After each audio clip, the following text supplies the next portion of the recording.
ఆంధ్రప్రదేశ్ రాష్ట్ర డిప్యూటీ సీఎంగా పదవి బాధ్యతలు చేపట్టిన పిఠాపురం ఎమ్మెల్యే జనసేన అధినేత పవన్ కళ్యాణ్ ప్లాన్ ఆఫ్ పాలన దూకుడుతోనే స్టార్ట్ అయింది. ఎలాంటి పాలన అనుభవం లేకపోయినా ఏరికోరి 5 కీలక శాఖల బాధ్యతలు చేపట్టిన ఆయన వాటిపై పూర్తిగా స్టడీ చేశారు. వైసీపీ హయాంలో అతలాకుతలమైన ఆయా శాఖలను తిరిగి గాడిలో పెట్టడానికి యాక్షన్ ప్లాన్ స్టార్ట్ చేశారు. ముఖ్యంగా పంచాయతీల అభివృద్ధికి ఆయన చేపడుతున్న చర్యలు అందరి ప్రశంసలు అందుకుంటున్నాయి.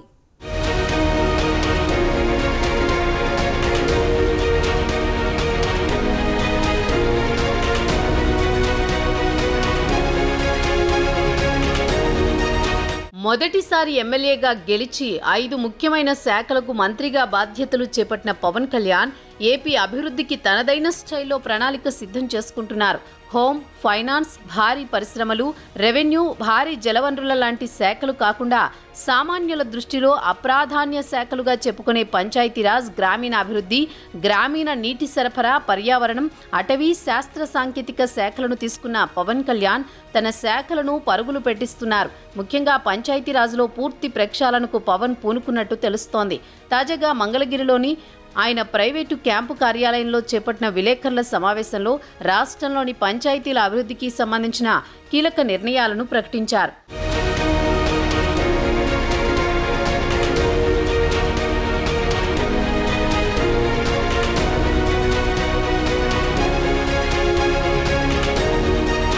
నేను ట్రెండ్ ఫాలో అవను, ట్రెండ్ సృష్టిస్తాను అనే లెవెల్లో పవన్ పంచాయతీలకు పవర్ ఫార్ములా రూపొందించారు. గ్రామీణ ప్రజలకు ఏదో చేయాలి, పంచాయతీ వ్యవస్థను ప్రక్షాళన చేయాలన్న తపన ఆయన చేపట్టిన ప్లాన్లో క్లియర్గా తెలుస్తోంది.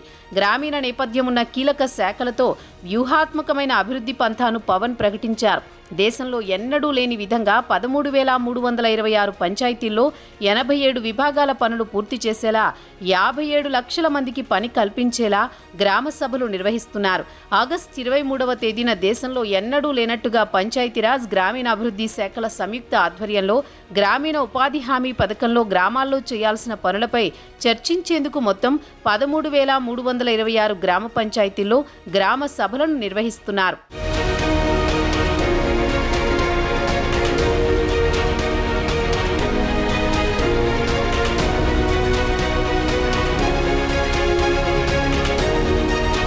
ఎన్నికల ప్రచార సమయంలో కూటమి ప్రభుత్వం అధికారంలోకి వస్తే ప్రజలకు పారదర్శక, జవాబుదారీతనంతో కూడిన పాలన అందిస్తామని మాటిచ్చిన ప్రకారం పంచాయతీలు సుసంపన్నం కావాలనే సుదూర లక్ష్యంతో ప్రణాళిక ప్రకారం పవన్ ముందడుగు వేస్తున్నట్టు కనిపిస్తోంది.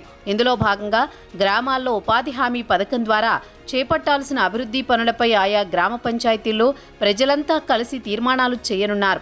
ఇక మహాత్మాగాంధీ జాతీయ ఉపాధి హామీ పథకం పనుల్లో భాగంగా 4,500 కోట్ల రూపాయల నిధులతో 87 రకాల పనులను గ్రామాల్లో చేపడుతున్నారు. దీని ద్వారా మొత్తం 9 కోట్ల పనిదినాలతో 54 లక్షల కుటుంబాలకు ఉపాధి కల్పించే బృహత్తర ప్రణాళిక అమలు చేస్తున్నట్లు తెలుస్తోంది.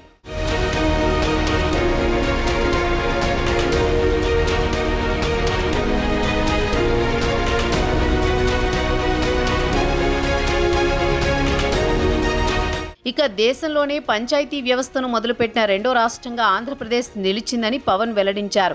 73వ రాజ్యాంగ సవరణ ద్వారా పంచాయతీలకు రాజ్యాంగ ప్రతిపత్తి కల్పించి 3 దశాబ్దాలు దాటగా సెకండ్ జనరేషన్ సంస్కరణలతో పంచాయతీలలో నూతన విప్లవం ఆంధ్రప్రదేశ్ నుంచే మొదలు పెడుతున్నామని డిప్యూటీ సీఎం పవన్ అన్నారు.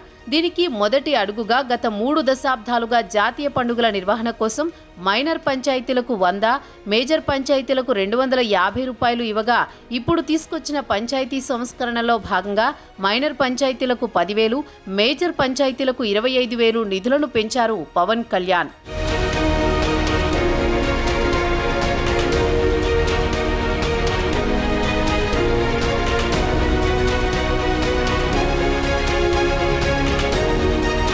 అయితే గత ప్రభుత్వంలో పంచాయతీలు నిర్వీర్యమైన విధానాన్ని పవన్ కళ్యాణ్ ఎండగట్టారు. గత ప్రభుత్వంలో 2019-2023 సంవత్సరం వరకు 40,579 కోట్ల నిధులు వచ్చాయి. అయితే ఈ పనుల పూర్తిస్థాయి ఫలితాలు క్షేత్రస్థాయిలో కనిపించలేదని కూటమి ప్రభుత్వం ఆరోపిస్తోంది. కరోనా సమయంలో నిధులను ఇష్టానుసారం వాడటం వల్ల గత ప్రభుత్వంలో పంచాయతీల ఆదాయం కూడా గణనీయంగా తగ్గిపోయినట్టు చెబుతున్నారు.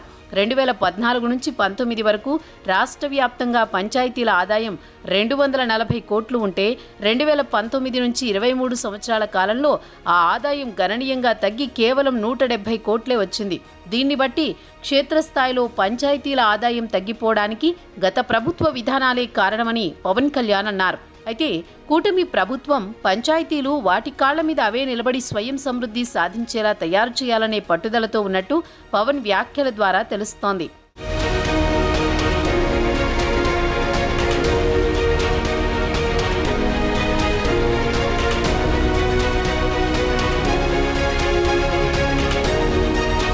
జాతీయ గ్రామీణ ఉపాధి హామీ పథకంలో భాగంగా పంచాయతీలకు సంబంధించిన విద్యుత్ను అవే ఉత్పత్తి చేసుకునేలా, వాటి ఆదాయం అవే సంపాదించుకునేలా ప్రణాళికలు తయారు చేస్తున్నారు. రాష్ట్ర అభివృద్ధిలోనే కాకుండా దేశ అభివృద్ధిలోనూ ఏపీ పంచాయతీలు కీలకంగా వ్యవహరించేలా విధి విధానాలు రూపొందించారు. దీనికి సంబంధించి 5 కీలకమైన కార్యాచరణలను పవన్ కళ్యాణ్ వెల్లడించారు. ఆయా గ్రామాల్లో ఉన్న కళలు, ఆహార పదార్థాల తయారీ, వస్త్రాల తయారీ, ఇతర కళాకృతుల తయారీ వంటి ప్రత్యేకతల నుండి గ్రామాలను స్వయం సమృద్ధి దిశగా తీసుకువెళ్లే ప్లాన్ చేస్తున్నారు. ఆయా గ్రామాలకున్న ప్రత్యేకతలను గ్రామ సభల్లో గుర్తించి వాటిని ప్రమోట్ చేయాలని భావిస్తున్నారు. అక్కడ తయారు చేసే విశిష్టమైన వస్తువులు, ఆహార పదార్థాలను ఎగుమతి చేసి సంపద సృష్టించే మార్గాలను అన్వేషిస్తున్నట్లు తెలుస్తోంది.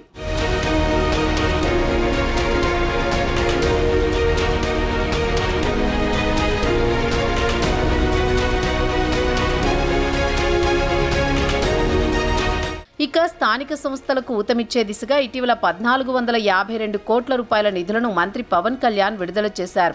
కేంద్ర ప్రభుత్వం 15వ ఆర్థిక సంఘం నిధులను విడుదల చేసిన సందర్భంగా గ్రామ పంచాయతీలకు 998 కోట్ల రూపాయలను కేటాయిస్తూ పవన్ కళ్యాణ్ నిర్ణయం తీసుకున్నారు. అలాగే మున్సిపాలిటీల పరిధిలో 454 కోట్ల నిధులు విడుదల చేయాలని ఏపీలోని కూటమి ప్రభుత్వం నిర్ణయించింది. దాంతో లోకల్ బాడీస్ ప్రతినిధుల్లో కొత్త జోష్ కనిపిస్తోంది.